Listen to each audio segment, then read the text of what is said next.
Good morning students. Sanalistry Lensলৈ তোমালোকক সকলোকে স্বাগতম জনাইছো। আমি আলোচনা কৰি আছিলো তোমালোকৰ নৱম শ্ৰেণীৰ বিজ্ঞানৰ 4 নম্বৰ অধ্যায় পৰমাণুৰ গঠনৰ বিষয়ে। এতিয়া ইয়াতে আমি কি আলোচনা কৰিলো? আমি থমসনৰ পৰমাণুৰ আৰ্হি আলোচনা কৰিলো, আমি ৰাদাৰফৰ্ডৰ পৰমাণুৰ আৰ্হি আলোচনা কৰিলো আৰু এতিয়া আমি আলোচনা কৰিম বৰৰ পৰমাণুৰ আৰ্হি। গতিকে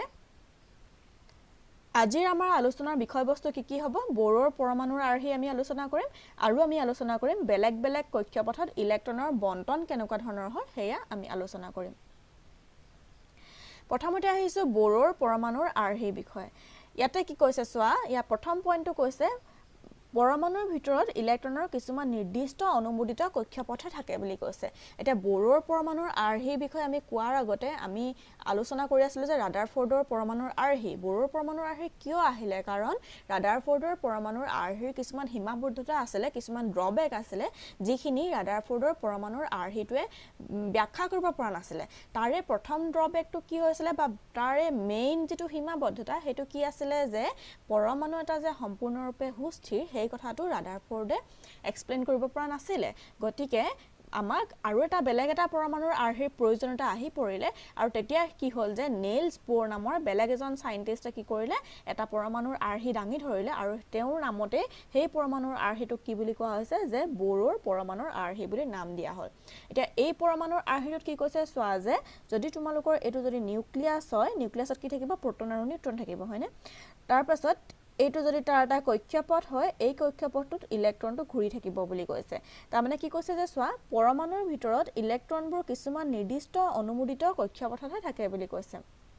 অৰ্থাৎ এই ইলেক্ট্ৰনটো এইটো কক্ষপথতেই ঘূৰি থাকিব বুলি কৈছে। ঠিক তেনেদৰে আৰু এটা ইলেক্ট্ৰন এইটো এই কক্ষপথতেই ঘূৰি থাকিব বুলি কৈছে। তাৰ পাছত যদি আমি আৰু এটা কক্ষপথ আকো, এইটো যদি আমি এটা কক্ষপথ লওঁ, এইটো কক্ষপথ তেনেকে ঠিক তেনেদৰে 8টা ইলেক্ট্ৰন থাকিব বুলি কৈছে। 8টা ইলেক্ট্ৰন থাকিব বুলি কৈছে। 5 6 7 8টা ইলেক্ট্ৰন থাকিব। অৰ্থাৎ এইটো যে ইলেক্ট্ৰন দেখিছা, এইটো প্ৰথম ইলেক্ট্ৰনটো, এইটো গৈ পিনে এই দ্বিতীয় কক্ষপথটো নাথাকেগে। ই ক'ত থাকিব? ই তাৰ নিজৰ সেই প্ৰথম কক্ষপথটোতেই থাকিব বুলি তেওঁ কৈছে। গতিকে ইয়াতে তোমাৰ প্ৰথম পইণ্টটো কি দিছে যে পৰমাণুৰ ভিতৰত ইলেক্ট্ৰনৰ কিছুমান নিৰ্দিষ্ট অনুমোদিত কক্ষপথতহে থাকে বুলি কৈছে। দ্বিতীয়তে তেওঁ কি কৈছে যে এই কক্ষপথবোৰত ঘূৰি থাকোতে ইলেক্ট্ৰনে শক্তি বিকিৰণ নকৰে বুলি কৈছে। তাৰ মানে যেতিয়ালৈকে চোৱা এই ইলেক্ট্ৰনটো যেতিয়ালৈকে তাৰ এই কক্ষপথটোত ঘূৰি থাকিব তেতিয়ালৈকে এই ইলেক্ট্ৰনটোৱে কোনো ধৰণৰ শক্তি বিকিৰণ নকৰিব, যেতিয়ালৈকে হি নিজৰ এইটো কক্ষপথত ঘূৰি থাকিব তেতিয়ালৈকে। কিন্তু ই কি কৰিব পাৰে? ই তোমাৰ যেতিয়া তোমাৰ এইটো কক্ষপথলৈ নামি আহিব তেতিয়াহে তোমাৰ ইলেক্ট্ৰন বিকিৰণ কৰিব বুলি আমি ক'ম। বা যেতিয়ালৈকে ইলেক্ট্ৰনটোৱে আমি এনেদৰে ক'ব পাৰো যে যেতিয়ালৈকে ইলেক্ট্ৰনটোৱে তাৰ নিজৰ কক্ষপথত থাকে তেতিয়ালৈকে কোনো ধৰণৰ শক্তি বিকিৰণ নকৰে। কিন্তু এই ইলেক্ট্ৰনটোৱে তোমাৰ এইটো কক্ষপথলৈ জাম্প কৰিব পাৰে। কেনেকৈ জাম্প কৰিব? যে যদি এই ইলেক্ট্ৰনটোক বেলেগ এটা তোমাৰ লাইট পাৰ্টিকুলে আহি যদি খুন্দিয়াই দিয়ে, লাইট পাৰ্টিকুলটোক আমি কি বুলি কৈছো? ফোটন বুলি কৈছো। ফোটন বুলি ক'ম। যদি বেলেগ এটা লাইট পাৰ্টিকুলে আহি এই ইলেক্ট্ৰনটোক খুন্দা মাৰি দিয়ে তেতিয়া হি কি হৈ যাব? হি এটা এনাৰ্জি পাই যাব বা হি এটা শক্তি পাই যাব। তেতিয়া হি জপিয়াই এইটো কক্ষপথলৈ যাব পাৰিব। যেতিয়ালৈকে হি সেই শক্তিটো নাপায় তেতিয়ালৈকে হি এই ইলেক্ট্ৰনটোৱে তাৰ ওপৰৰ কক্ষপথলৈ যাব নোৱাৰে। ঠিক তেনেদৰে যদি তোমাৰ ধৰা এইটো ইলেক্ট্ৰনে এটা শক্তি পাই পিনে তাৰ এইটো কক্ষপথলৈ গুচি গ'লগে, ওপৰৰ কক্ষপথলৈ জপিয়াই গুচি গ'ল, যেতিয়া এই ইলেক্ট্ৰনটো গৈ এইটো কক্ষপথ পালে, এইটোতো তাৰ নিজৰ কক্ষপথ নহয়, তাৰ নিজৰ কক্ষপথ কোনটো আছিলে? এইটোহে আছিলে। গতিকে এই ইলেক্ট্ৰনটো ইয়াত সদায় কাৰণে নাথাকে। ই কি কৰিব যে যেতিয়া তাৰ শক্তিখিনি শেষ হৈ যাব তেতিয়া হি আকৌ কি কৰিব? এইটো কক্ষপথলৈ ঘূৰি আহিব পাৰিব। অৰ্থাৎ আমি কি পালো যে যেতিয়া ইলেক্ট্ৰনটোৱে তাৰ নিৰ্দিষ্ট কক্ষপথত ঘূৰি থাকে তেতিয়ালৈকে কোনো ধৰণৰ শক্তি বিকিৰণ নকৰে বুলি কৈছে। আৰু এই যে আমি যে কক্ষপথবিলাক যে আঁকিছো সেই কক্ষপথবিলাকক কি বুলি কোৱা হৈছে? সেল বুলি কোৱা হৈছে। সেল এই কক্ষপথ বা সেলবোৰক কি বুলি কৈছে? শক্তি স্তৰ বুলি কোৱা হৈছে। একোটা শক্তিৰ স্তৰ বুলি কোৱা হৈছে। বুজিছা? গতিকে তোমালোকক যদি দিয়ে যে বৰৰ পৰমাণুৰ আৰ্হিৰ স্বীকাৰ্য দুটা লিখা বুলি যদি দিয়ে তোমালোকে এই দুটা পইণ্ট লিখিব লাগিব। এতিয়া আমি যে ক'লো তোমাৰ পৰমাণুটোৰ কিছুমান তোমাৰ কক্ষপথ থাকিব বুলি ক'লো, ইলেক্ট্ৰনবিলাকৰ কিছুমান কক্ষপথ থাকিব, সেই প্ৰতিটো কক্ষপথৰে বা প্ৰতিটো সেলৰে একোটা নাম আছে বুলি কৈছো। প্ৰত্যেকৰে একোটা নাম আছে। কি নাম আছে চোৱা, এই যে প্ৰথম যেটো আছে এই প্ৰথমটোক আমি কি বুলি নাম দিছো যে প্ৰথমটোক আমি নাম দিছো কে সেল বুলি নাম দিছো তোমালোকে এটো দেখিছা কে সেল বুলি নাম দিয়া আছে এটো প্ৰথম যেটো কক্ষপথ তাক নাম দিয়া হৈছে কে সেল আৰু তাৰ কাৰণে আমি কি ধৰিছো যে কক্ষপথ নাম্বাৰ 1 গতিকে আমি কি লিখিছো n = 1 বুলি লিখিছো ছবিখনত তোমালোকে দেখা পাইছা আটাই ঠিক তেনেদৰে দ্বিতীয় যেটো কক্ষপথ আছে দ্বিতীয় কক্ষপথটোক কি বুলি কোৱা হৈছে l বুলি নাম দিয়া হৈছে l কক্ষপথ বা l সেল বুলি নাম দিয়া হৈছে আৰু তাৰ কাৰণে আমি কি লিখিছো n = 2 বুলি লিখিছো তাৰমানে হি 2 নম্বৰ কক্ষপথটো বুজাই আছে ঠিক তেনেদৰে 3 নম্বৰ কক্ষপথটোক চোৱা এই 3 নম্বৰ কক্ষপথটোৰ নাম কি m আৰু 4 নম্বৰ কক্ষপথটোৰ নামটো কি দিয়া হৈছে n দিয়া হৈছে গতিকে তোমাৰ ইয়াত লিখা হৈছে যে কক্ষপথ বা সেলবোৰক k l m n আখৰেৰে বা n = 1 2 3 4 সংখ্যাৰে বুজোৱা হয় তাৰ পাছত আহিছো তোমালোকৰ ইয়াতে কেইটামান প্ৰশ্ন দিয়া হৈছে প্ৰশ্নকেইটা চোৱা যে প্ৰথম প্ৰশ্নটো বৰৰ পৰমাণুৰ আৰ্হিৰ স্বীকাৰ্যসমূহ লিখা এই প্ৰশ্নটো অতিকৈ ইম্পৰ্টেন্ট কোৱেশ্চন হয় বহুত দৰকাৰী প্ৰশ্ন এতিয়া তোমালোকৰ চোৱা বৰৰ পৰমাণুৰ আৰ্হিৰ স্বীকাৰ্যসমূহ লিখা বুলি যে কৈছে তোমালোকে কোন দুটা পইণ্ট লিখিবা এই দুটা পইণ্ট লিখিব লাগিব আৰু লগতে পাৰিলে তোমালোকে এই ছবিটো আঁকি দিবা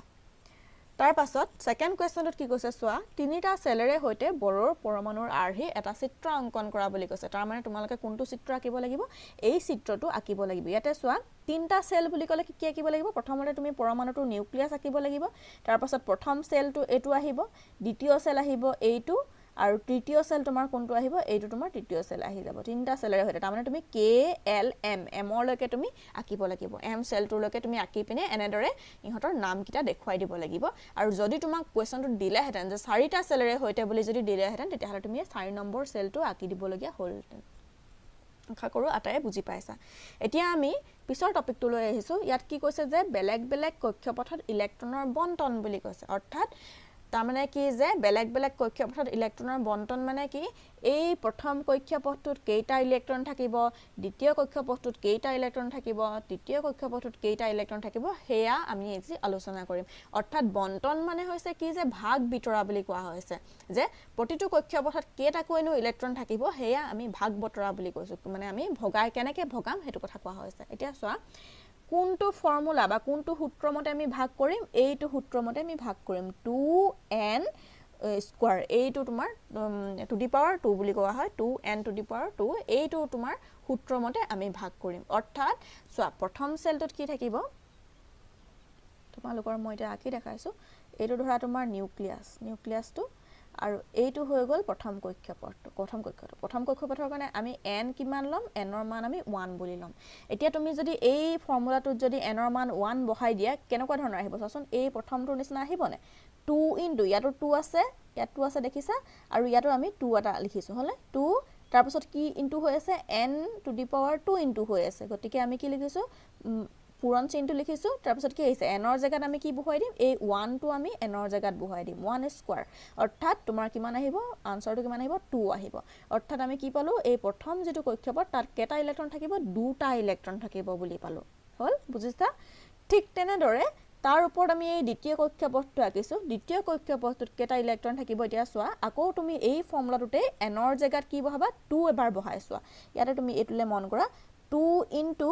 2 স্কয়াৰ দিছে দেখিছা নহয় 2 স্কয়াৰ হলে কিমান আহিব 4 আহিব 4 ইনটু 2 কিমান আহিলে 8 আহিলে হলনে গতিকে এই দ্বিতীয় কক্ষপথত কেটা ইলেক্ট্ৰন থাকিব ইয়াত তোমাৰ 8টা ইলেক্ট্ৰন থাকিব বা 8 ইলেক্ট্ৰন থাকিব হল ঠিক তেনেদৰে এতিয়া চোৱা এতিয়া 3 নম্বৰ কক্ষপথত কেটা থাকিব চোৱা ইয়াতে আমি 3 নম্বৰ যদি দিয়ে n ৰ জায়গাত আমি কি বহুৱাম 3 বহুৱাই দিম গতিকে 3 স্কয়াৰ কৰিলে 9 আহিব 9 ইনটু 2 কিমান আহিব 18 আহিব গতিকে আমাৰ 3 নম্বৰ সেলটোত কিমানটা থাকিব ইলেক্ট্ৰন 3 নম্বৰ সেলটোত এটো সেলত তোমাৰ ইলেক্ট্ৰন কেটা থাকিব m সেলত ইলেক্ট্ৰন থাকিব কিমান 18টা ইলেক্ট্ৰন থাকিব ঠিক তেনেদৰে যেটো n সেল আছে n সেলত ইলেক্ট্ৰন কেটা থাকিব এতিয়া আমি n ৰ জায়গাত কি বহুৱাম 4 বহুৱাই দিম গতিকে ইলেক্ট্ৰনৰ সংখ্যা কিমান হ'ব 32টা ইলেক্ট্ৰন থাকিব বুজিছা এতিয়া চোৱা যদি তোমালোকক চিত্ৰ আঁকিবলৈ দিয়ে যে তোমাৰ হাইড্ৰোজেনৰ তুমি ইলেক্ট্ৰনৰ ভাগ বতৰা দেখুৱাই জানিবা চিত্ৰ এটা অঙ্কন কৰা বুলি দিছে হল তেতিয়া আমি কি চাব লাগিব যে কি প্ৰথমতে তোমাৰ আমি কি জানিব লাগিব হাইড্ৰোজেনৰ পাৰমাণবিক সংখ্যা কিমান হয় হেতু আমি জানি লব লাগিব তাৰ মানে আমি কি জানিব লাগিব যে ইলেক্ট্ৰন কেটা থাকিব প্ৰথমতে হেতু জানিব লাগিব আৰু ইলেক্ট্ৰন কেটা থাকিব জানিবলৈ হলে আমি প্ৰথম জানিব লাগিব পাৰমাণবিক সংখ্যা কিমান হয় সেই কথাটো জানিব লাগিব এতিয়া চোৱা হাইড্ৰোজেনৰ পাৰমাণবিক সংখ্যা তোমালোকে চাৰ্টখন দেখা পাইছা নহয় ইয়াতে হাইড্ৰোজেনৰ পাৰমাণবিক সংখ্যা কিমান দিয়া হৈছে 1 দিয়া হৈছে পাৰমাণবিক পাৰমাণৱিক সংখ্যা যিমান দিয়া থাকে সিমানটা তোমাৰ ইলেক্ট্ৰন থাকিব আৰু সিমানটা প্ৰটনো থাকিব এতিয়া আমি ইয়াৰ পৰা কি গম পালো যে হাইড্ৰজেনৰ ইলেক্ট্ৰনৰ সংখ্যা কিমান 1 হয়নে গতিকে এইটো তোমাৰ কেনেকুৱা ধৰণৰ হ'ব ছবিটো প্ৰথম এই কলা অংশটো যেটো দেখিছা যে মাজৰ কলা অংশটো হেতু আহি যাব নিউক্লিয়াছটো আৰু তাৰ বাহিৰত এইটো আহিব তোমাৰ কক্ষপথটো আৰু এই কক্ষপথত কেটা ইলেক্ট্ৰন থাকিব অকল এটা ইলেক্ট্ৰন থাকিব তোমালোকে দেখা পাইছা অকল এটা ইলেক্ট্ৰন আছে ঠিক তেনেদৰে হিলিয়ামলৈ যদি আমি চাও হিলিয়ামৰ পাৰমাণৱিক সংখ্যা কিমান দিয়া হৈছে সো 2 দিয়া হৈছে হয়নে তাৰ মানে হিলিয়ামৰ কি থাকিব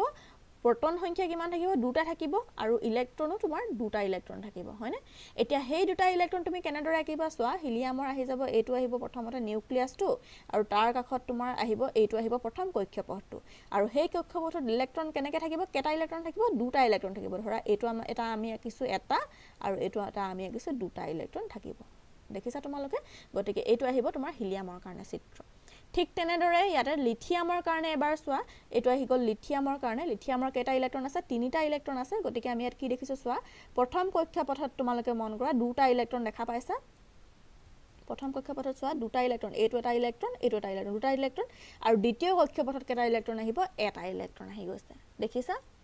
ঠিক তেনেদৰে 4 নম্বৰটোত সোৱা বেৰিলিয়াম দিয়া হৈছে এটো আহিব বেৰিলিয়ামৰ কাৰণে বেৰিলিয়ামৰ কেটা আহিব প্ৰথম কক্ষপথত দুটাতকৈ বেছি ইলেক্ট্ৰন থাকিব নোৱাৰে প্ৰথম কক্ষপথত তুমি যদি দুটা ইলেক্ট্ৰন ভৰাই দিয়া এই কক্ষপথটো সম্পূৰ্ণ হৈ গল এতিয়া বাকি দুটা ইলেক্ট্ৰন ক'ত গুছি যাব তাৰ দ্বিতীয় কক্ষপথলৈ গুছি যাব তাৰ মানে এটা কক্ষপথ সম্পূৰ্ণ হৈ যোৱাৰ পিছত তাত আৰু ইলেক্ট্ৰন তুমি ভৰাব নোৱাৰা এতিয়া বাকি যেটো ইলেক্ট্ৰন থাকিব হেতু তোমাৰ তাৰ ওপৰৰ কক্ষপথটোলৈ গুছি যাবগে বুজিছা ঠিক তেনেদৰে তোমালোকে সোডিয়ামলৈ মন কৰা তো সোডিয়াম দেখা পাইছা সোডিয়ামৰ কিমান দিয়া হৈছে 11 দিয়া হৈছে হয়নে 11 মানে কি সোৱা তোমাৰ কেনেকে তুমি 11 টো ভাগ বিতৰা কৰিবা 11 টা ইলেক্ট্ৰন আছে 11 টা ইলেক্ট্ৰন কেনেকে ভাগ বিতৰা কৰিবা প্ৰথম কক্ষপথত তোমাৰ কেটা ইলেক্ট্ৰন দিছে সোৱা দুটা ইলেক্ট্ৰন হল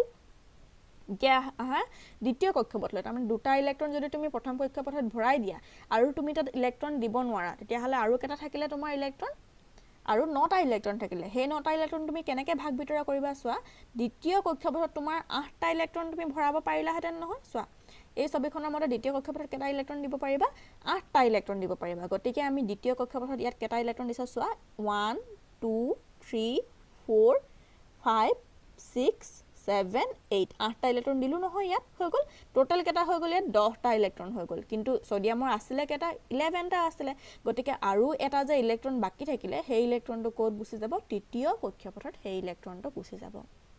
বুজি পাইছা তেনেদৰে আমি ইলেক্ট্ৰন বিলাকৰ ভাগ বতৰা বিলাক বিভিন্ন কক্ষপথ বিলাকত কৰিব পাৰো